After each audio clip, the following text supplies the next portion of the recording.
ونشهد أن سيدنا ونبينا ومولانا محمدا صلى الله عليه وسلم عبده ورسوله إن الله وملائكته يصلون على النبي يا أيها الذين آمنوا صلوا عليه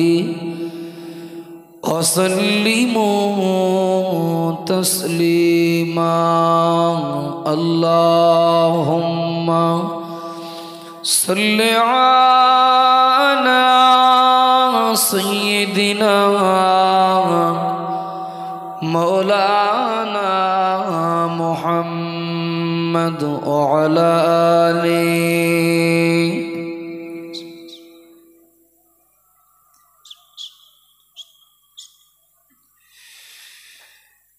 मदीनार बुलबुल नबी रसूलुल्लाह पाठाइलेन खुशी होए खुदा मबूद अल्लाह नबूवती पे नबी दावती मशगूल ताइफरी मैदाने गाहितेছে बुलबुल बोले सबे साईमाने मुखे या अल्लाह मदीनार बुलबुल नबी रसूल अल्लाह अल्लाहुम्मा सल्लि अला सय्यिदिना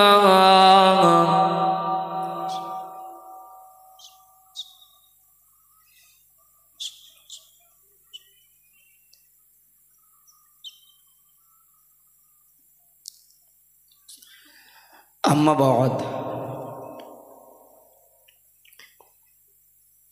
अऊज़ु बिल्लाहि मिनश शैतानिर रजीम बिस्मिल्लाहिर रहमानिर रहीम यौम यक़ूमुर रूहु वल मलाइकतु सफ़्फ़न ला यतकल्लमूना इल्ला मन आज़िन इल्ला मन अज़िन लहुर रहमानु व क़ाल सवाबा क़ाल रसूलुल्लाहि सल्लल्लाहु अलैहि वसल्लम कुल्लुकुम राइन व कुल्लुकुम मसऊलुन अन राइयतिही औ कमा क़ाल अलैहि सल्लम। सम्मानीय आजके सभार सभापति साहेब आमंत्रित ओलामाए केराम हुजूरगण विशेष करे आमार आगे बक्तव्य रेखे गेছেন ऑल इंडिया सुन्नतुल জামাতের ओ मागरिबी बंगाल अंजुमाने वाइजिनेर बलिष्ठ कण्ठस्वर आमादेर सकलेरই अत्यंत प्रियजन मुफ्ती रजब आली साहेब हुजूर एवं आजके सभार प्रधान अतिथि मुफ्ती साहेब हुजूर केबला सम्मुखे बसे आছেন माइकेर आवाजे आছেন दिन दरदी नबी प्रेमिक आल्लाहवाला बापू भाईरा पर्दार आड़ाले मा ओ बोनेरा আল্লাহ শুকরিয়া আদায় করছি যে আল্লাহ পাক রব্বুল আলামিন বকচড়া লস্কর পাড়ায় জওয়ান যুবক ভাইদের অক্লান্ত পরিশ্রমে এবং এ মহল্লার মানুষদের সার্বিক সহযোগিতায় আয়োজিত এই পবিত্র ওয়াজ মাহফিলে আমাদেরকে যোগদান করার সঙ্গে কিছু বলার ও শোনার তৌফিক আল্লাহ দিয়েছেন, তার জন্য সকলে শুকরিয়া আদায় করি, মহব্বতে বলি আলহামদুলিল্লাহ। প্রিয় নবীর প্রতি অসংখ্য দরুদ ও সালাম, সকলে বলি সাল্লাল্লাহু আলাইহি ওয়াসাল্লাম। প্যারা হাজিরিন, আমাদের অনেক কথা ইতিমধ্যে শোনার সুযোগ হয়েছে, অর্থাৎ আমার পূর্ব মুহূর্ত পর্যন্ত মুফতি রজব আলী সাহেব হুজুর অনেক মূল্যবান ওয়াজ নসিহত করেছেন। আমিও কিছু কথা আলোচনা করবার নিয়াতে আপনাদের সম্মুখে উপস্থিত হয়েছি। আমাদের সকলেরই উপকারে আসে এমন কিছু কথা আল্লাহ আমাকেও বলার সুযোগ দেন, বলুন আমিন। মজলিসগুলোতে যে মানুষগুলো বসে আছেন, যেটা একেবারেই বাস্তব সত্য কথা, মজলিসে যে উপস্থিত কম সেটা বললে মিথ্যা বলা হবে। যথেষ্ট শ্রোতাদের উপস্থিতি আছে, কিন্তু আছেন যারা, বেশিরভাগ মানুষ ধর্মপরায়ণ। একের পর এক ওলামাদের বক্তব্যের মধ্য দিয়ে যে গাইডলাইন শ্রোতাদেরকে দেওয়া হয়েছে বা দেওয়া হবে, মজলিসে বসা প্রায় সব শ্রোতা তারা বক্তাদের দেওয়া গাইডলাইন প্রায় বেশিরভাগ মানুষ মেনে চলছেন, চোখ মুখ দেখে তাই মনে হয়। কিন্তু দুঃখজনক বিষয় হলো, এই মজলিসগুলোতে সব থেকে বেশি উপস্থিতি দেওয়ার প্রয়োজন যার বা যাদের, বকচড়া গ্রাম বলে কথা না, প্রায় মজলিসগুলোর অবস্থা এই রকমই। ওয়াজ নসিহত যাদের বেশি শোনার প্রয়োজন তাদেরকেই বেশিরভাগ বেড়ে পাওয়া যায় না। কথা ঠিক না ভুল? আচ্ছা, আপনাদের এই বুথে গত পঞ্চায়েত ভোটে যিনি বা যারা জিতে গিয়েছিলেন, আগামীতে যখন আবার পঞ্চায়েত ভোট আসবে, জিতে যাওয়া দল তারা কি আর ক্যাম্পিং করবেন? আমি কি কবরবাসীদের কাছে জিজ্ঞেস করলাম? যারা জিতে গেছেন, জিতে আসছে নির্বাচনে, তারা তো আবার লড়াই করবেন, আবার তো ভোটে দাঁড়াবেন নাকি? তারা তো জিতে যাওয়া দল, তারা কি আর ক্যাম্পিং করবেন আগামী নির্বাচনে? কেন? পক্ষে তাদের লোক বেশি ছিল বলেই তো জিতে গেছেন। সুতরাং আর ক্যাম্পিং করার কি দরকার? ওই বেশি লোকই ভোট দেবেন, আবার জিতে যাবেন। হ্যাঁ, না, শুধু ক্যাম্পিং না, ভোটের 2-5 দিন আগের থেকে সারা রাত যেন মনে হয় 27 কদরের রাত। 21, 23, 25 কদর না, 27 কদরের রাত, মানে সারা রাত ঘুমাবে না। ভুল বলছি নাকি? কেন ঘুমাবে না বলেন দিন? গতবার ও লোক আমাদের ছিল, এবার আসে কিনা? গতবারে আমাদের পাশে থেকে আমাদের ভোট দিয়েছিল, এবার আর দেবে কিনা? নানান সন্দেহ কাজ করে। তো কথায় বলে না, চোরের মন পুলিশ পুলিশ। সেই গতবারে আমি আমার পাশে নিয়েছিলাম যে প্রতিশ্রুতি দিয়ে, সে প্রতিশ্রুতি তো আমি পূরণ করতে পারিনি। এবার উল্টে দেয় কিনা, এই আশঙ্কায় ক্যাম্পিং ও শাসক গোষ্ঠীর পক্ষের লোকও করে, যারা বিরোধী, যারা বিপক্ষ, তারাও করে। বর্তমান জামানার অজনসিয়াতের মজলিসগুলো একদম 19-20 না, আমি সেম বলছি, এই ধর্মের ক্যাম্পিং করা মজলিসের মতো। কেন? এখানে আলোচনা যা হয়েছে বা যা হবে, এরপরে আরও যত সভা এই গ্রামে বা আশপাশ গ্রামে যা রয়েছে, যা অজনসিয়াত হবে, দেখবেন একই কথা রিপিট হয়। ভাষা আলাদা, ভঙ্গিমা আলাদা, হয়তোবা বক্তব্যের বিষয় বাহ্যিকভাবে আলাদা, কিন্তু মূল উপদেশগুলোর সারাংশ প্রায় একই। কি হয় এই মজলিসগুলোয়? হারাম বাদ দিতে হবে, হালাল খেতে হবে, আল্লাহ আল্লাহ রসুল যা আদেশ করেছেন মানতে হবে, নিষেধগুলো বাদ দিতে হবে, জায়েজ নেওয়া যাবে, নাজায়েজ থেকে দূরে থাকতে হবে, বড়দেরকে শ্রদ্ধা করতে হবে, ছোটদেরকে স্নেহ করতে হবে, বাপ মা ভাই বোন আত্মীয় স্বজন প্রতিবেশীদের যথাযথ হক বুঝে দিতে হবে, মা বোনেদেরকে পর্দার ভিতরে রাখতে হবে। এর বাইরে কোনো আওয়াজ আছে? একটু কথা বলেন বাপ, এর বাইরে কোনো আওয়াজ আছে?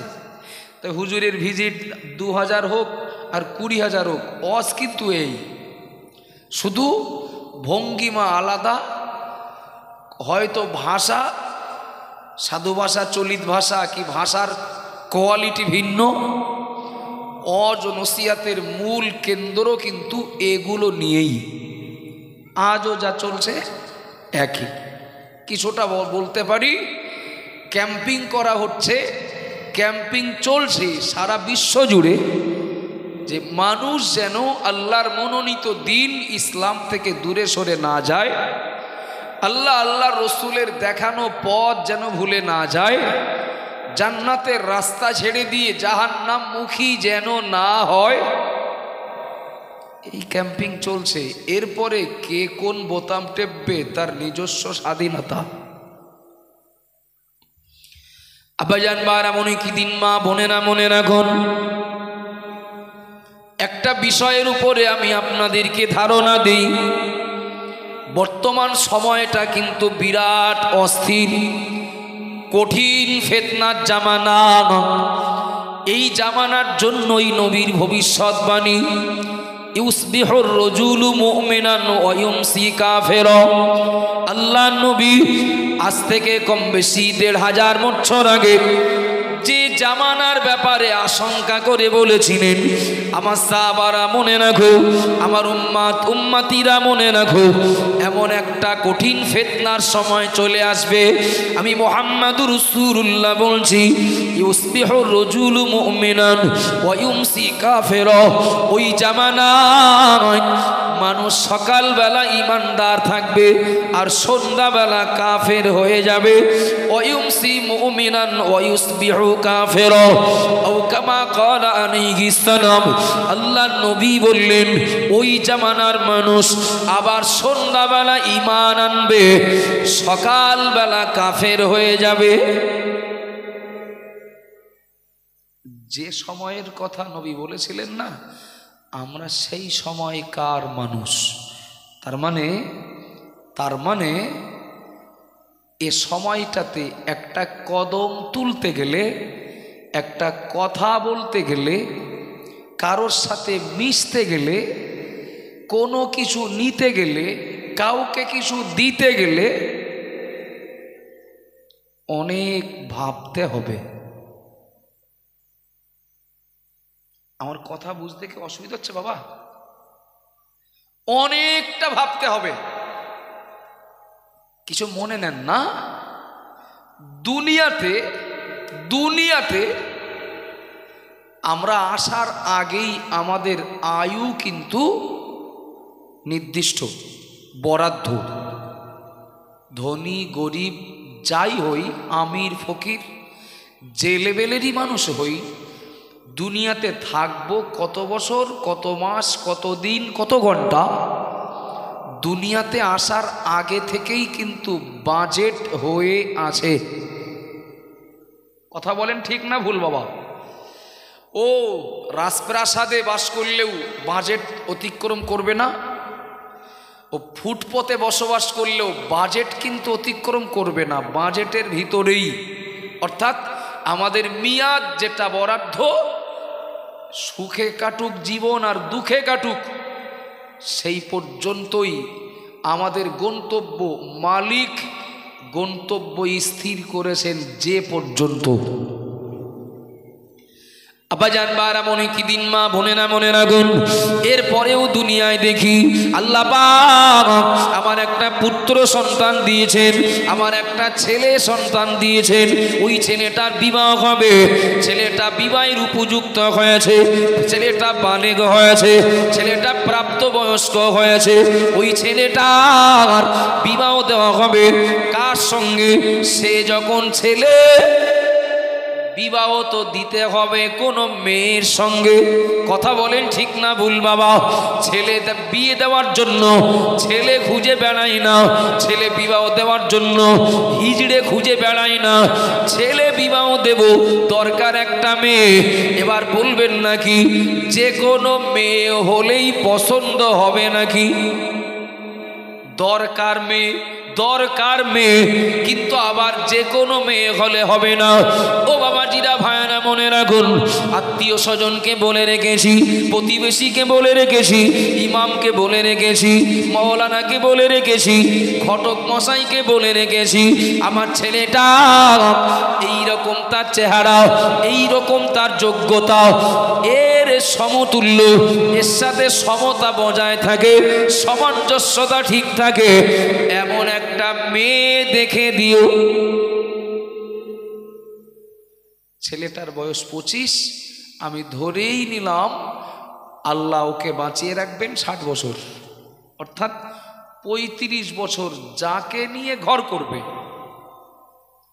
সে যেন মনের মতো হয়, যে কেউ যেন না হয়।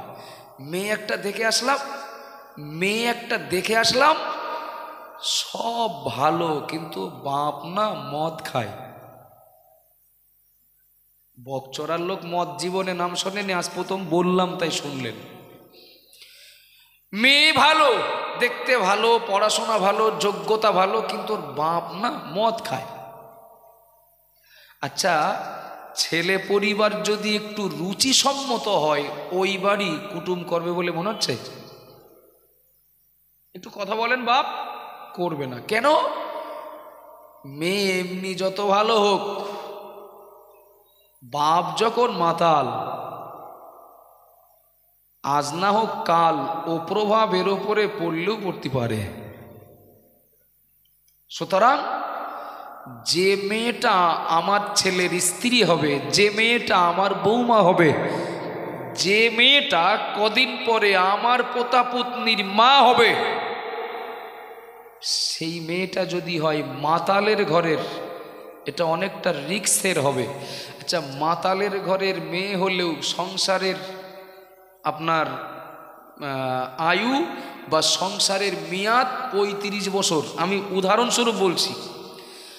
আর যতই ভালো ঘরের সতী, আদবী, গুণবতী, রূপবতী, ধার্মিকা, যাকেই নিয়ে আসি, তারও এই সংসার করার আয়ু 35 বছর। কিন্তু 35 বছরের জীবনটা যেন, সংসারটা যেন, পরিবারটা যেন জ্বালা যন্ত্রণায় না জ্বলতে হয়, স্বস্তিতে যেন অতিবাহিত হয়, তার জন্য একটা জায়গায় 5টা মেয়ে দেখে তাই সিদ্ধান্ত নেই কোন মেয়েটা ফাইনাল। আমার কথা কি আপনাদের অসুবিধা হচ্ছে নাকি? উল্টে দেন এইটা। আমার ঘরে একটা মেয়ে আছে, হতে পারে আমার মেয়ে, হতে পারে আমার বোন, ওকে বিবাহ দেব।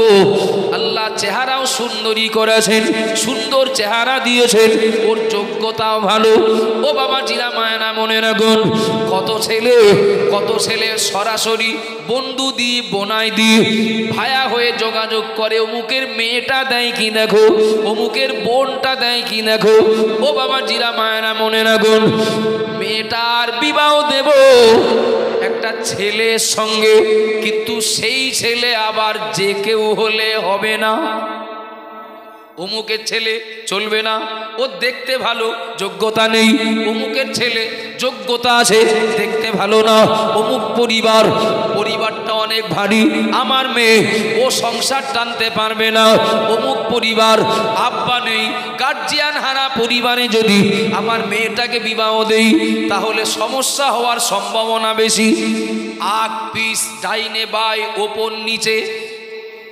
ও বাবাজিরা ভাইয়েরা, যত রকম মেশিন আছে, পরীক্ষা নিরীক্ষা করে সে মেয়েটাকে বিবাহ দেওয়ার জন্য একটা পাত্র ফাইনাল করি। কত বছর সংসার করবে? ধরে নেন 35 বছর। কিছু মনে নেন না, 35 বছরের জীবনটা যেন ভালোভাবে যায়। তাই সেটা ছেলে বিয়ে দিয়ে ছেলের জন্য হোক, আর মেয়ে বিয়ে দিয়ে মেয়ে পরিবারের ক্ষেত্রে হোক, এর জন্য যদি এত ভাবতে হয়, এত চিন্তা করতে হয়, এত পরীক্ষা করতে হয়, এত সূক্ষ্মভাবে গবেষণা করতে হয়, কিছু মনে নেন না বাবা। যে কথার উপরে আমল দিলে নির্ভর করবে জান্নাত কি জাহান্নাম। আমার কথা বুঝতে পারছেন কি? যে কথার উপরে আমল দিলে নির্ভর করবে জান্নাতে যাব না জাহান্নামে যাব। যার কাছ থেকে আমি ধর্মের উপদেশ নেব, ধর্মের বাণী শুনব, অনেক ভেবেচিন্তে তবেই কিন্তু তাকে বক্তা হিসাবে, আলেম হিসাবে, ইমাম হিসাবে, আমার ধর্মীয় লিডার হিসাবে নির্বাচন করে তবে তার মুসল্লি, তবে তার শ্রোতা, তবে তার ভক্ত হতে হবে। তা না হলে 35 বছর না, কোটি কোটি বছর কাঁদতে হবে। কথা বোঝা যাচ্ছে কি বাবা? আমি এই জায়গায় আবার ফিরবো, একটু অন্যদিকে যাচ্ছি।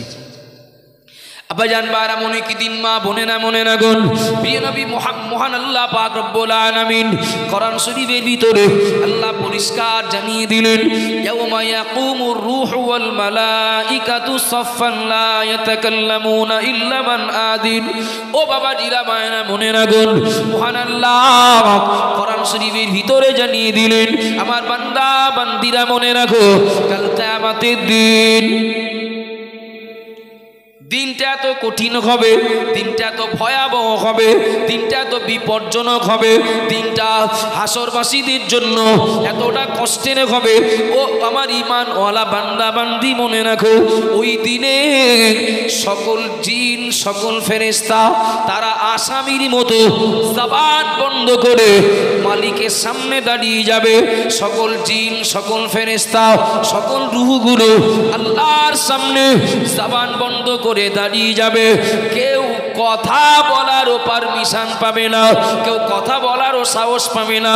হ্যাঁ, ব্যতিক্রম ওই ব্যক্তি, ইল্লা মান আযিন, কেবলমাত্র যে অনুমতি পাবে, আল্লাহ যাকে অনুমতি দেবেন ওই ব্যক্তি ছাড়া আল্লাহর সাহিদার বারে কিয়ামতের দিন কেউ কথা বলার পর্যন্ত সাহস পাবে না।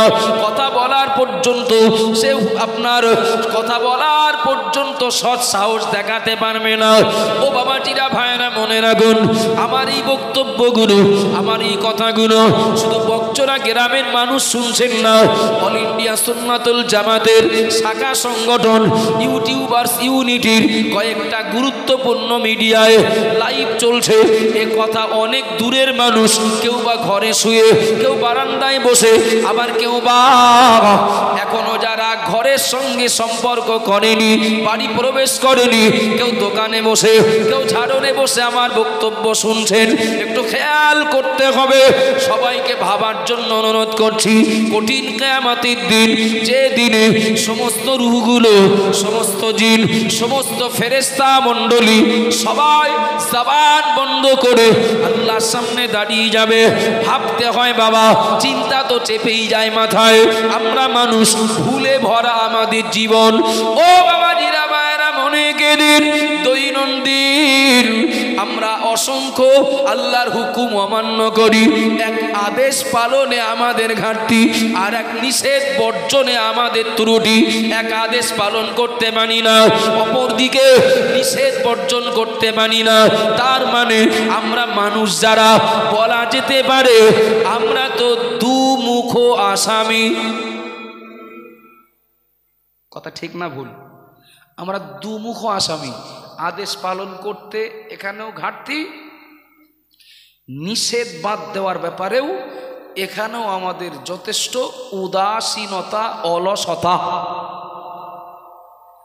আশ্চর্য ব্যাপার হলো, ওই দিনে আল্লাহর যে সকল সৃষ্টিগুলো জবান বন্ধ করে আসামির মতো দাঁড়াবে, তার ভিতরেই কিন্তু আছে ফেরেশতারা। কারা বাপ? ফেরেশতারা। ফেরেশতাদের ব্যবসা বাণিজ্য, দোকানদারি, চাষাবাদ, রাজনীতি আছে নাকি? নেই তো। সংসার, কোনো জ্বালা যন্ত্রণা কিচ্ছু নেই। জন্মলগ্ন থেকে ওদের একটাই কাজ, সেটা হলো আল্লাহর ইবাদত। সুবহানাল্লাহ বলেন, একটু মহব্বত করে বলেন না। তাই তো আদম নবীকে সৃষ্টি করার ইচ্ছা আল্লাহ যখন প্রকাশ করেছিলেন, ফেরেশতাদের ওই মন্তব্যটাই তো ছিল, আপনার ইবাদত চলছে তো, আপনার জিকির চলছে তো, আপনার গুণগান চলছে তো, তা আবার কেন মানুষ সৃষ্টি করতে যাবেন? আব্বাজান বায়না মনে রাখুন, ও মা বোনেরা, মনে কি দিন ভাবলে ভাবনা চিন্তা তৈরি হবে। আর যদি মনে করি শুনবো এক কান দিয়ে আর এক কান দিয়ে বার করে দেব, তাহলে যেমন ছিলাম তেমনই থেকে যাব, কোনো ভাবনা তৈরি হলো না। একবার ভাবুন তো, আল্লাহর ফেরেশতা মণ্ডলীরা, আল্লাহর ফেরেশতারা, তারা জন্মলগ্ন থেকে আল্লাহর ইবাদত ছাড়া আর কিছুই বোঝেন না, আল্লাহর ইবাদত ছাড়া আর কিছুই করেন না। ও বাবা জিরা মায়েরা, মনে রাখুন, ওই ফেরেশতারা যেদিন আসামির মতো হাসরের ময়দানে দাঁড়িয়ে যাবে, আমরা মানুষ, আমরা আসামির মতো দাঁড়িয়ে গেলে আমি বলবো এটা আশ্চর্যের নয়। কেন না আমরা আসামি, কেন না আমরা পাপী। আল্লাহর ইবাদত যা করি, নাফরমানি তার থেকে বেশি করি। আল্লাহর হুকুমের আনুগত্য যা করি, আমরা আল্লাহর হুকুমের অবাধ্যতা তার থেকে বেশি হই। নবীর সুন্নাতের অনুসরণ যতটা করি, বিরুদ্ধচারণটা তার থেকে বেশি হয়। আমরা মানুষ যদি আল্লাহর কাছে ওই দিনে আসামি হয়ে যায়, আমি বলবো এটা আশ্চর্যের নয়, এটা অবাক নয়। কিন্তু আশ্চর্য তো হতে হচ্ছে, অবাক তো হয়ে যেতে হচ্ছে। ফেরেশতারা ওই দিন আসামির মতো দাঁড়াবেন, সুতরাং দিনটা বিরাট কঠিন। কথা বলেন, দিনটা বিরাট কঠিন। কঠিন। ও বাবা জিরা ভাইরা, মনে রাখুন, শুধু জিন নয়, শুধু সাধারণ মানুষ নয়, শুধু আল্লাহর ফেরেশতা নয়, আল্লাহর কাছে আল্লাহর বান্দাদের ভিতরে প্রথম সারিতে যাদের স্থান, তারাই তো হলেন নবী রাসূলগণ। কথা ঠিক না ভুল? নবী রাসূলের আল্লাহর বান্দা না অন্য কিছু? প্রথম পরিচয় তো তার আল্লাহর বান্দা। আব্বাজান মায়েরা মনে রাখুন, ও মা বোনেরা মনে কেদিন আল্লাহর কাছে তাম সৃষ্টিকুলের ভিতরে সবার আগে যাদের স্থান তারাই তো হলেন নবী রাসূলগণ। আশ্চর্য হয়ে যাবেন, অবাক হয়ে যাবেন, এ কথা আপনাদের আগেও শুনে থাকবেন। ওই কিয়ামতের দিন, ওই মুসিবতের দিনে শুধু জিন জাতি নয়, শুধু ফেরেশতা নয়, শুধু সাধারণ মানুষ নয়, ও বাবাজিরা ভাইরা মনে রাখুন, ওই দিনে আল্লাহর নবী আদম আলাইহিস সালাম থেকে নিয়ে নবী ঈসা রূহুল্লাহ পর্যন্ত কোন নবী কোন রাসূল আল্লাহর কাছে যেতে সাহস পাবেন না, আল্লাহর কাছে যেতে সাহস পাবেন না। বিষয়টা হালকা নয়, বিষয়টা ভাবার বিষয়। নবী আদম আলাইহিস সালাম থেকে নিয়ে আল্লাহর নবী ঈসা আলাইহিস সালাম পর্যন্ত নবী রাসূলেরাও আল্লাহর কাছে যেতে সাহস পাবেন না। ও বাবাজিরা মায়েরা, কারণ অন্য কিছু নয়, আল্লাহ কিয়ামতের দিন নিজেই নিজের নাম নেবেন কাহার। আল্লাহর সামনে যেতে কারো সাহস হবে না। আল্লাহ অত্যন্ত রেগে থাকবেন, আল্লাহ অত্যন্ত রাগান্বিত অবস্থায় থাকবেন। আদম নবীর কাছে কিছু মানুষ যাবেন, ও আমাদের আদি পিতা, ও আমাদের আব্বাজান, আপনি একটু আমাদের জন্য আল্লাহর কাছে গিয়ে বলুন, আল্লাহ যেন বিচারটা শুরু করে দেন। আল্লাহ নবী আদম আলাইহিস সালাম বলবেন, নফসি নফসি ইযহাব ইলা গায়নিহি, ও আমার সন্তানেরা, ও আল্লাহর বান্দারা, আমি আদম, আমি আল্লাহর নবী, আমি আল্লাহর নবী, আমি আদম, আমি আবার নিজের চিন্তায় আমি নিজে চিন্তিত, পারলে অন্য কোথাও চলে যাও। ও বাবা জিনা মায়েরা, একটু ভাবার জন্য বলছি। আমাদের আদি পিতা আব্বা আদম আলাইহিস সালাম আমাদের মতো অত বড় পাপী নন, আমাদের মতো অত বড় নাফরমান মোটেও নন। নবী আদম আলাইহিস সালামের সারা জীবনের ভিতরে আল্লাহর একটা হুকুম অমান্য করার জন্য 350 বছর কাঁদলেন, চোখের পানি ঝরালেন। আব্বা আদম শ্রীলঙ্কায়, মা হাওয়া জেদ্দায় 350 বছর ধরে তারা পৃথক জীবন যাপন করলেন, একে অপরের বিরহে, একে অপরকে ছাড়া 350 বছর কষ্টের জীবন কাটালেন। উভয় দুই জায়গায়, একজন জেদ্দায় আর একজন শ্রীলঙ্কায় 350 বছর ধরে কাঁদলেন। আল্লাহ পাক, আপনার হুকুম অমান্য করে ভুল করেছি, নিষেধ করার পরেও যে ভুল করেছি। 350 বছর স্বামী আর স্ত্রী দুজন পৃথক জায়গায় কাঁদলেন। 350 বছর পর আল্লাহ দয়া হলো, আল্লাহ পাক আদম হাওয়াকে মাফ করে দিলেন। এরপরেও নবী আদম আলাইহিস সালাম তিনি জবাব দেবেন, আমার নিজের চিন্তায় আমি নিজে চিন্তিত। ও আমার সন্তানেরা, আল্লাহর কাছে যেতে ভয় হয়, আল্লাহর কাছে গেলেই যদি আল্লাহ আজ আবার জিজ্ঞাসা করেন, ও আদম নিষেধ করেছিলাম তাও গিয়েছিলে কেন, কি জবাব দেব? আমার কাছে জবাব নাই। ইযহাব ইলা গায়নিহি, পারলে অন্য কোথাও যাও। ও বাবাজিরা মায়েরা, আমরা কারা? আমরা কারা? আমরা তো ওই আদমের সন্তান। কথা বলেন, আমরা তো ওই আদম আলাইহিস সালামের সন্তান।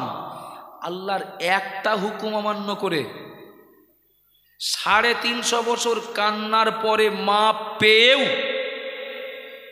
বলবেন সাহসে কুলোচ্ছে না, পারলে অন্য কোথাও যাও। বাবা, জন্ম থেকে নিয়ে এই পর্যন্ত না, 1 বছরে না, 1 মাসে না, 1 সপ্তাহে না, সারা দিনে আমাদের একাধিক আল্লাহর হুকুম আমাদের দ্বারা অমান্য হয়ে যায় না যায় না? যায় তো, সেটা ইচ্ছাই হোক অনিচ্ছাই হোক, নফসানি খায়েশে হোক আর শয়তানের ধোকায় হোক। হয়তো শুধু জিন না, শুধু সাধারণ মানুষ না, শুধু ফেরেশতা না, 4 নম্বরে বলছি আব্বা আদম আলাইহিস সালামও আল্লাহর সামনে যেতে ভয় পাবেন। আব্বাজান মায়েরা মনে রাখুন, আমার মা বোনেরা মনে কেদিন কিছু মনে নেন না। আমি কাউকে দুশ্চিন্তায় ফেলার জন্য বলছি না, কাউকে কষ্ট দেওয়ার জন্য বলছি না। কিছু কথা মনে করিয়ে দিচ্ছি, অনেক পাগলামি ভালো হয়ে যাবে। কিছু কথা মনে করিয়ে দিচ্ছি, অনেক ভাইরাস ব্রেন থেকে দূর হয়ে যাবে। ও বাবাজিরা ভাইরা খেয়াল করুন, আব্বা আদম তিনি দায়িত্ব নেবেন না আল্লাহর কাছে গিয়ে এই কথাটা বলতে, আল্লাহ পাক বিচার শুরু করুন, বরং তিনি ফেরত দেবেন। এই মানুষগুলো চলে যাবেন নবী নূহ আলাইহিস সালামের কাছে। ও বাবাজিরা মায়েরা, আল্লাহ নবী নূহ তিনি তো 950 বছর ধরে আল্লাহর দেওয়া দায়িত্ব পালন করলেন, যাকে দ্বিতীয় আদম বলা হয়। নবী নূহ আলাইহিস সালামের কাছে গিয়ে এই মানুষগুলো নূহ নবীকে বলবেন, আল্লাহ নবী আপনি একটু যান আল্লাহর কাছে গিয়ে বলুন আল্লাহ যেন বিচার আরম্ভ করে দেন, আল্লাহ যেন বিচারটা শুরু করে দেন। ও বাবাজিরা মায়েরা, ওগো মা বোনেরা মনে রাখুন, আল্লাহ নবী নূহ আলাইহিস সালাম বলবেন, নফসি নফসি ইযহাব ইলা গায়রিহি। ও আল্লাহর বান্দারা, কার কাছে আসলে কাকে বলছো? আমি নবী নূহ, আমি তোমাদের জন্য আল্লাহর কাছে কিছু বলতে যাব, সুপারিশ করতে যাব। ওটা তো অনেক দূরের কথা, ওটা অনেক পরের কথা। আমি নবী নূহ, আমি আমার নিজের চিন্তায় নিজে চিন্তিত। পারলে অন্য কোথাও যাও। আচ্ছা একটু বলবেন, কোন রোগী যদি ভেলোর থেকে ফেরত আসে, ভেলোর বললাম কেন, জায়গাটা আমাদের কাছে যাই না যাই নামটা পরিচিত। ভেলোর থেকে কোনো রোগী যখন ফেরত আসে তখন চিন্তা কি হয়, যে দেখি আমাদের একটু বসিরহাট বদরতলা হসপিটালে ভর্তি করে দেখি কিছু করা যায় কিনা। তাই মনে হয় নাকি? না, বরং কিছুটা বলা যেতে পারে আমরা মনোবল হারিয়ে ফেলি। ও ভেলোরে যখন হয়নি, অর্থাৎ ভেলোরে যখন এ রোগ সারেনি, ভেলোর সারায় না, ভেলোর ওসিলা, ডাক্তার ওসিলা, ঔষধ ওসিলা, চিকিৎসা কেন্দ্র ওসিলা। তো সাধারণভাবে আমরা যেটা বুঝি, ভেলোরে যখন হয়নি তো ও আর ভরসা রাখা যাচ্ছে না।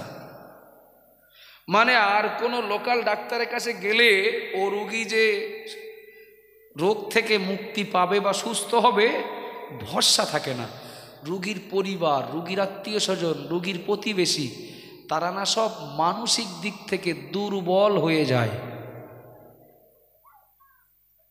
ভেলোরে যখন হইনি আর বারাসাতে আশা করা যায়, ও আর বসিরহাটে আশা করা যায়, ও আর মিনাকা হসপিটালে নিয়ে আর আশা করা যায়? ভাবতে পাচ্ছেন? আদম নবী বলবেন আল্লাহর কাছে যাও, আমার পক্ষে সম্ভব না। নূহ নবী বলবেন একই কথা, আমার পক্ষে সম্ভব না, অন্য কোথাও যাও। এই মানুষগুলো এইভাবে ফেরত আসতে থাকবেন, আস্তে আস্তে নবী ঈসা আলাইহিস সালাম পর্যন্ত আসবেন। মাঝখানের নবী রসুলদের কাছে যাওয়া এবং তাদের জবাব একই রকম, সেই জন্য আমি আর সময় বাড়বে বলে বলছি না। নবী আদম আলাইহিস সালাম থেকে ফেরত আস্তে আস্তে ঈসা নবী পর্যন্ত ওই মানুষগুলো আসবেন। একদিকে মাথার উপরে থাকবে 12টা সূর্যের মুখের তাপ, আবার জমিনটা তো বরফের মতো ঠান্ডা নাকি? জমিনটা বিরাট ঠান্ডা, এক উপরের গরম আর এক নিচের গরম। এতেই তো হাসরবাসীরা অতিষ্ঠ হয়ে যাবেন। তার উপরে এখানে না ওখানে, ওখানে না ওখানে, এইভাবে ছুটবেন শুধু বুক ভরা একটা আশা নিয়ে, কোথায় গেলে একটু আল্লাহর কাছে সুপারিশের ব্যবস্থা হয়। কি সুপারিশ বলেন দিন? জান্নাতে যাওয়া সুপারিশ না, বলো বিচারটা অন্তত শুরু হোক, পরে দায় হবে। বিচারটা শুরু হোক, পরে যা হয় হবে। কিন্তু যাবেন না তো ঈসা নবী পর্যন্ত। আব্বা জান ভাইরা মনে রাখুন, ওগো মা বোনেরা মনে গেলেন, ভুল বুঝবেন না, বেয়াদবি নেবেন না। ফুরফুরা শরীফের পীর মুজাদ্দিদুজ্জামান আলা হযরত দাদা হুজুর পীর কেবলা রহমাতুল্লাহ আলাইহি, তাকে আমরা চোখে দেখিনি, আমাদের আব্বারাও দেখেননি। ঠিক না ভুল বাবা? ও বাবাজিরা মায়ানা মনে রাখুন, মুজাদ্দিদুজ্জামান পীর আবু বকর সিদ্দিক রহমাতুল্লাহ আলাইহি, তাকে চোখে দেখিনি, আমাদের আব্বারাও দেখেননি, তার সঙ্গ আমরা পাইনি। এরপরেও তো মেনে নিয়েছি, মুখে নয় অন্তরে। এরপরেও তো বিশ্বাস করেছি, মুখে নয় ওটা অন্তরে। মুজাদ্দিদুজ্জামান দাদা হুজুর পীর কেবলা রহমাতুল্লাহ আলাইহি আমাদের তুলনায়, আমাদের মসজিদের মুয়াজ্জিনের তুলনায়, আমাদের মসজিদের ইমামের তুলনায়, আমাদের আলেম ওলামা বক্তা হুজুরদের তুলনায়, বর্তমান জামানার আলেম মাওলানা পীর মাশায়েখদের তুলনায় মুজাদ্দিদুজ্জামানের পজিশনটা ছিল আল্লাহর কাছে আরো অনেক ভালো। কথা ঠিক না ভুল? পজিশনটা ছিল অনেক ভালো, অর্থাৎ তার ইমানের পাওয়ারে, আমলের পরিধিতে, তার আমলে, তার তাকওয়ায়, তার পরেশগারিতায়, তার খোদাভীতিতে, তার আধ্যাত্মিকতায় দাদা হুজুর পীর কেবলা রহমাতুল্লাহ আলাইহির পর, তার ইন্তেকালের পর আজ পর্যন্ত তাকে ছাপিয়ে গেছেন। অর্থাৎ দাদা হুজুর কেবলার ভিতরে যে গুণগুলো ছিল, এই গুণে দাদা হুজুর কেবলা কেউ ছাপিয়ে গেছেন এমন কেউ ছিলেন না বা নেই, হননি। এ কথা বললে কিছুটা বেআইনি হবে, কেননা তাহলে তো প্রমাণ হবে আমি সব জানি। এ কথা বলা যাবে না, বরং এ কথা বললে আইনের পেছে ধরা পড়তে হবে না। দাদা হুজুর কেবলার থেকে আরও বেশি ইমানের পাওয়ারে, আমলের পরিধিতে, এলেমে, তাকওয়ায়, পরেশগারিতায়, খোদাভীতিতে তার ইন্তেকালের পরে কেউ তাকে ছাপিয়ে আগে উঠেছেন এমন কেউ এসেছিলেন বলে আমরা জানি না, বর্তমানেও আছে বলে বিশ্বাস হয় না। কথা বোঝা যাচ্ছে বাবা? তা সেই নূহ নবীর কথা বলতে যে আবার ফুরফুরাই গেলাম কেন? কারণ তো একটা থাকবে নাকি? আব্বা জান ভাইরা মনে রাখুন, ওগো মা বোনেরা মনে গেলেন, মুজাদ্দিদুজ্জামান দাদা হুজুর পীর কেবলা রহমাতুল্লাহ আলাইহি, আমি তার পরিচয়, তার গুণ, আমি তার জীবনী বলছি না বাবা, আপনি এতটুকু মনে রাখুন, মুসিরাটের আল্লামা রুহুল আমিন রহমাতুল্লাহ আলাইহি যোগ্যতাটা খুব কম ছিল নাকি? আল্লামা হুজুর কেউ চোখে দেখিনি, আল্লামা হুজুর কেউ চোখে দেখা হয়নি, কেউ থাকলেও হয়তোবা আমাদের জানার বাইরে।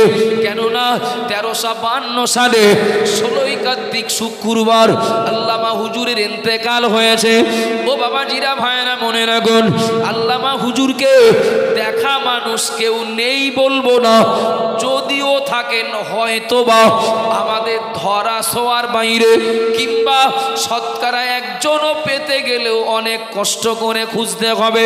ও বাবাজিরা ভাইরা মনে রাখুন, ফলটা, গাছটা কি গাছ, ফলটাই তো তার পরিচয় দেয়। ঠিক বলছি না ভুল বলছি?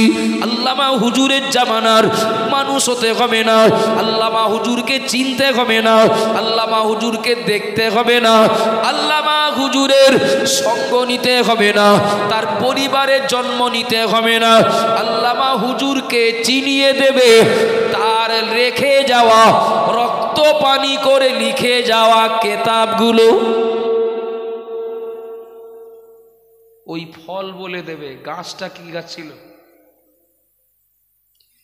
তার মানে আল্লামা রুহুল আমিন রহমাতুল্লাহ আলাইহির মতো এমন যোগ্যতা সম্পন্ন শুধু আলেম না, দাদা হুজুরের দেওয়া লকাব বড় মৌলানা।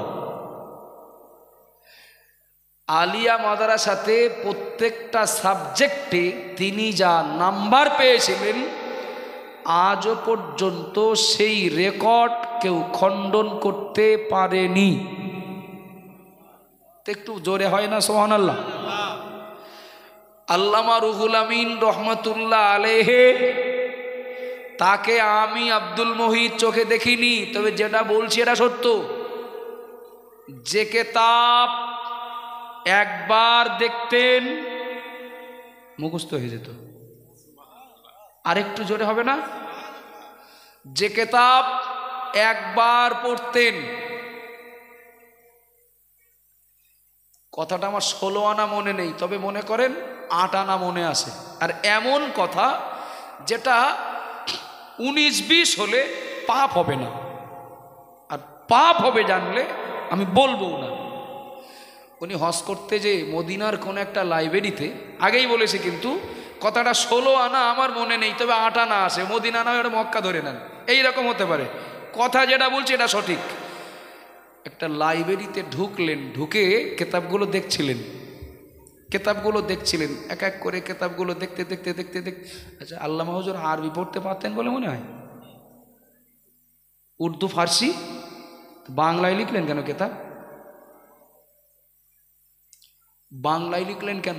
বাংলায় লিখেছেন এই বাংলায় লেখা বলে কারো কারো আবার গাঁজুল কই, কারো কারো আবার এই বাংলা লেখাটার কারণে যেন বাংলা লেখা কেতাবটা যেন অ্যালার্জি। ও রুহুল আমিনের বাংলা কেতাব অবহেলা করে না, তুচ্ছ করে না? কেন যে লিখেছেন বাংলায়, তারা আমার যেটা মনে হয় বোঝে, জানে, তবে স্বীকার করলে মেনে নিতে হবে বলে ওই দোষটা বার করে। ভুল বলছি নাকি? দাদা হুজুর, আল্লামা হুজুর লাইব্রেরির ম্যানেজারকে বলেছিলেন, বা যিনি পাহারাদার, সিকিউরিটি যাই বলি, এই কেতাবটা কি আমার একটু দেওয়া যাবে? মানে টাকার বিনিময়ে কিনে নেওয়া হবে। কেতাবটা হুজুরের খুব প্রয়োজন ছিল। আমি যত সহজে বলছি আর আপনারা যত সহজে শুনছেন, বাস্তবটা অতটা সহজ নয়। আমার গায়ের লোম শিউরে উঠছে।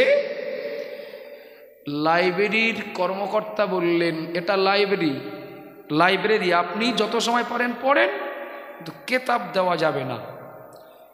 আল্লামা হুজুর প্রথম থেকে শেষ পর্যন্ত কেতাবগুলো পড়ে বাড়ি আসলেন। বাড়ি এসে তিনি ওই কেতাবের কোন কোন জায়গাগুলো সংযোজন বিয়োজন করার দরকার ভারত থেকে নোট করে আরবে পাঠিয়ে দিলেন। একটু জোরে হয় না সুবহানাল্লাহ? চলেন, এই ফলটার এত পরিচয় দিচ্ছি কেন? গাছটাকে চেনানোর জন্য। আর গাছটাকে কেন চেনাবো? গাছ চিনলে মাটি চেনা যাবে, বাগান চেনা যাবে। হুজুর আল্লামা চোখে তার দেখিনি, তবে যে কথাটা বলছি এটা সত্য। একসঙ্গে 2 হাত দিয়ে কলম চালিয়ে কেতাব লিখতেন, 2 হাত দিয়ে একসঙ্গে, 2 হাত একসঙ্গে চলতো। সুবহানাল্লাহ বলবেন না? যাদের হিংসা হয় তাদের চুপ করে থাকেন, যাদের একটু আনন্দ হয়, একটু ভালো লাগে, একটু মহব্বত করে বলেন না সুবহানাল্লাহ। 2 হাত দিয়ে কলম চালিয়ে কেতাব লিখতেন। মজার ব্যাপার, এর মাঝখানে কেউ কোনো প্রশ্ন করলে হুজুর উত্তর দিয়ে দিতেন, কিন্তু কলম বন্ধ হতো না। আর একটু মহব্বত করে বলেন, আচ্ছা একেবারে সাধারণ মানুষের পক্ষে কি এটা সম্ভব? আমি তাকে নবী বলবো না, রসুল বলবো না, আমি তাকে নবী সাহাবা বলবো না, তাবিও বলবো না, এগুলো মিথ্যা কথা বললে। কিন্তু এটা তো বলবোই, তিনি আমাদের মতো সাধারণ মানুষ ছিলেন না। আর সাধারণ মানুষের পক্ষে কখনো তার ভিতরে এই গুণ থাকা সম্ভব না। আবাজান মারা মনে রাখুন, মা বোনেরা মনে রাখুন, 2 হাত দিয়ে কলম চালিয়ে কেতাব লিখতেন। গুণ ডাকার আল্লামা হুজুরের যে কেতাব একবার দেখতেন সারা জীবন মুখস্থ থাকতো। গুণ টাকার আল্লামা হুজুরের। ও বাবাজিরা ভাইরা মনে রাখুন, এখানেই শেষ নয়।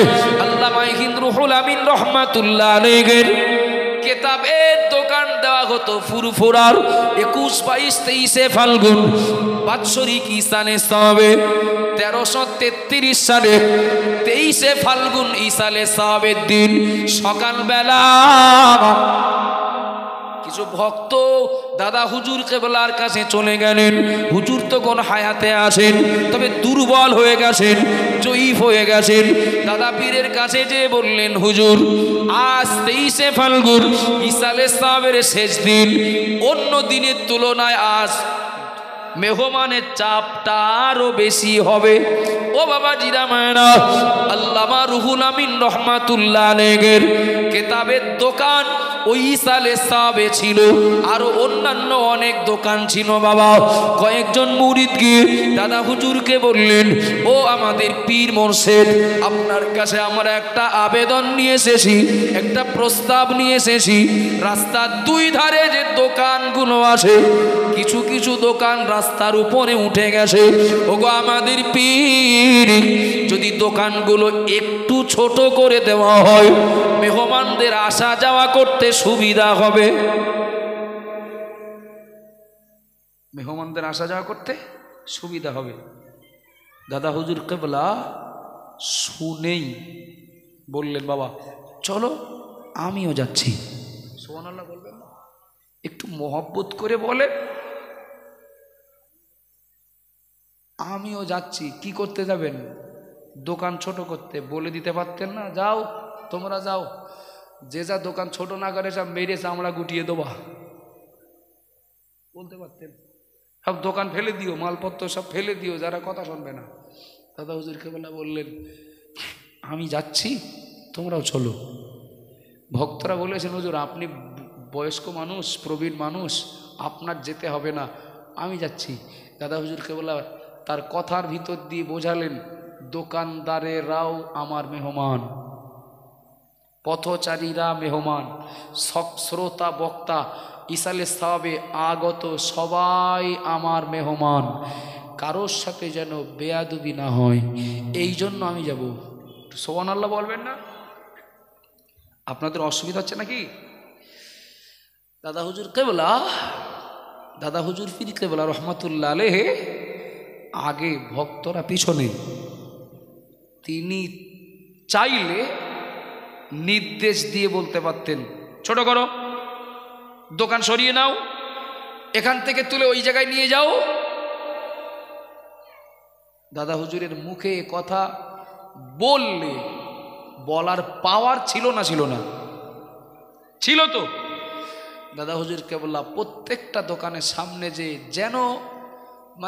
যেন আসামির মতো আর কি, এত নমনীয়ভাবে, নম্রতার সাথে, বিনয়ের সাথে দাদা পীর কেবলা বললেন, বাবা দোকানটা একটু যদি ছোট করে নিতে, তাহলে মেহমানদের আসা যাওয়া করতে একটু সুবিধা হতো। একটু যদি দোকানটা ছোট করে নিতে, আমি একেবারে তুলে দিতে বলছি না, একটু যদি ছোট করে নিতে, তো মেহমানদের একটু আসা যাওয়া করতে সুবিধা হতো বাবা। তো সবাই তার দাদা হুজুরি চেনেন না। চেনেন কি? ওই যারা সবাই দোকান দেয়, সবাই দোকান দিতে আসে যারা, ওরা বলো খরিদ্দার চেনে, ওরা হুজুর চেনে না। আবার অনেক দোকানদাররা আসেন, তারা দোকানে বসে বেচাকেনাও করেন, ওয়াজও শোনেন। কথা ঠিক বলছি না ভুল বলছি? আবার এমনও কত পাগল দোকানদার আছে, তার মহাব্বতের হুজুর স্টেজে উঠলে আরবের দোকান, বুঝতে পারেননি মনে হচ্ছে, দোকান রেখে হুজুর যত সময় ওয়াজ করবে ওয়াজ শুনবে। এক এক করে হুজুর বলছেন তো, ওর ভিতরে কেউ কেউ, হুজুর সবার দোকান ছোট করবেন তো? দোকানদারে কি? দোকানদারে কি হিংসা নেই? দোকানদারে, ডাক্তারে শুধু হিংসা নেই, হুজুরে ভুলভাল কথা বললে হয়? হুজুরে হিংসা হয় কোনোদিন?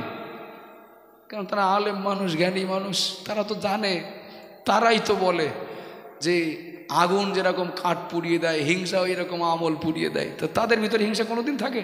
ওটা আপনাদের বোঝার ভুল হয়েছে। তো যাক, হুজুর সবার দোকান ছোট করবেন তো? বাবা তোমার দোকানটা ছোট করো, আমি দোকান ছোট করার জন্যই তো বেরিয়েছি।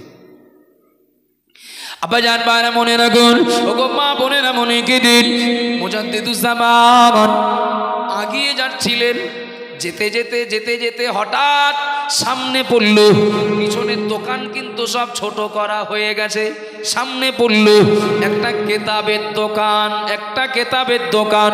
ও বাবা বাবাজিরা ভাইয়েরা মনে রাখুন, আল্লামা হুজুরের ওই কেতাবের দোকানটা ছিল, আল্লামা হুজুরের কেতাব যা ছিল হুজুর আল্লামার লেখা। মুজাদ্দিদুজ্জামান ওই দোকানটা অতিক্রম করে যাচ্ছিলেন, অর্থাৎ ওই দোকানটা ছোট করবেন না, ওই দোকানটা ছোট করতে বলবেন না, কিন্তু পিছনে যাদের দোকান ছোট করা হয়েছে তাদের কেউ ফলো করেছেন। মুজাদ্দিদুজ্জামান আবু বকর সিদ্দিক রহমাতুল্লাহ আলাইহি আমাদের সবার দোকান ছোট করলেন। এই দোকানটা ওই রকম থাকবে কেন? কেউ বেয়াদবি করার জন্য না, আবেগে বলেই ফেলেছেন, ও পীর ও গো মুর্শিদ এই দোকানটা বাদ দিচ্ছেন কেন? ছোট যদি হয় সবার দোকান ছোট হবে, আর যদি ছোট না হয় তাহলে আমরাও যেমন ছিলাম তেমন করে দেব। মুজাদ্দিদুজ্জামান বললেন, ও আমার মেহমান, কেউ আমার শত্রু না, আমি এই দোকানটা আমার যত অসুবিধা হোক, আমার যত সমস্যা হোক না কেন, এই দোকানটা আমি ছোট করব না বাবা।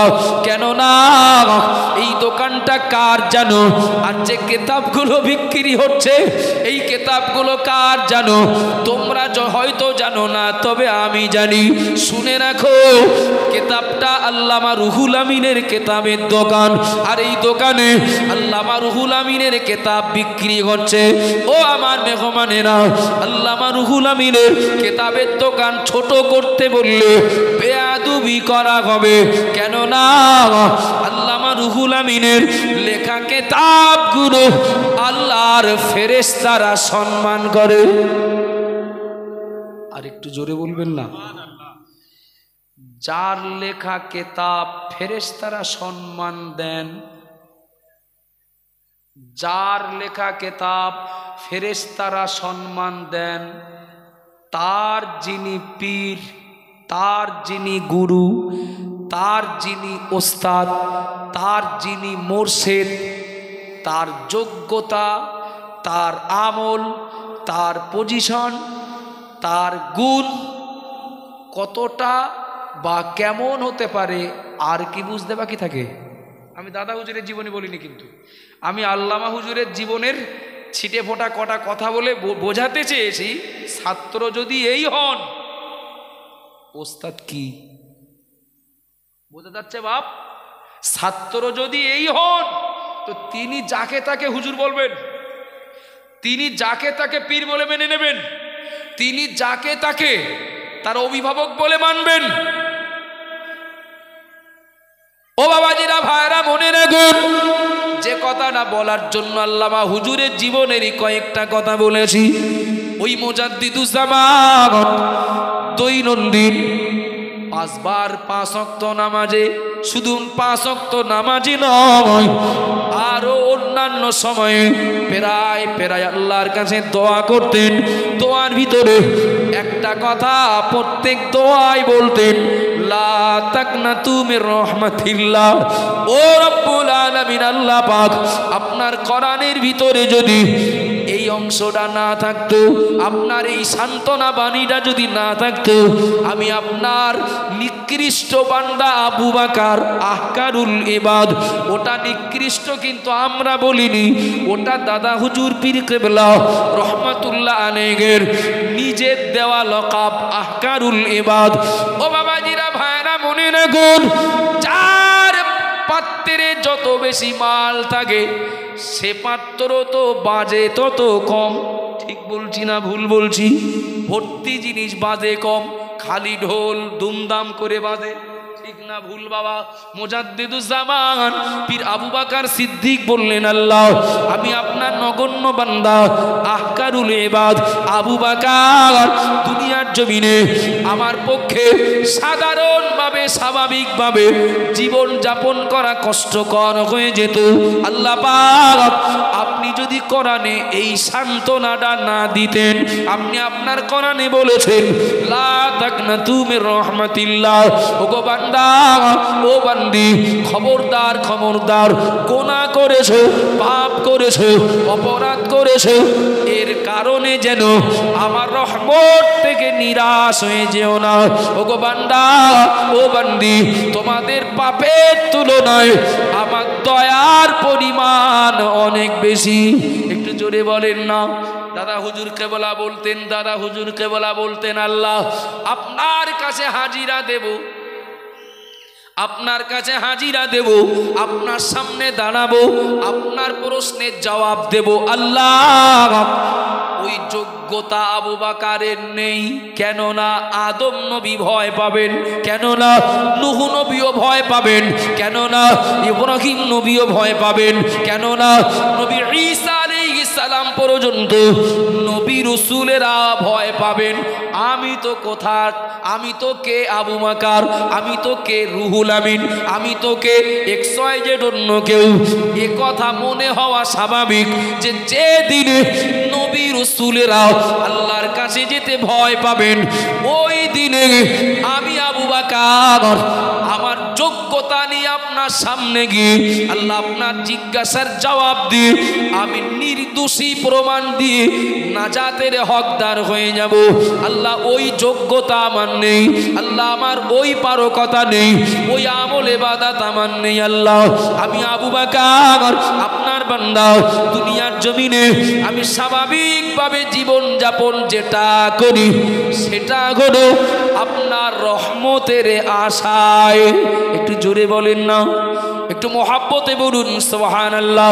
অর্থাৎ আপনার রহমতের প্রতি আশা করে, আপনার রহমতের প্রতি ভরসা করে স্বাভাবিকভাবে জীবন যাপন করি। ওই কথা কোরআনে যদি না বলতেন, কিয়ামতের দিন আপনার সামনে আমাকে দাঁড়াতে হবে, এই চিন্তায় আবু বকরের পক্ষে দুনিয়ায় বেঁচে থাকাটা অসম্ভব হয়ে যেত।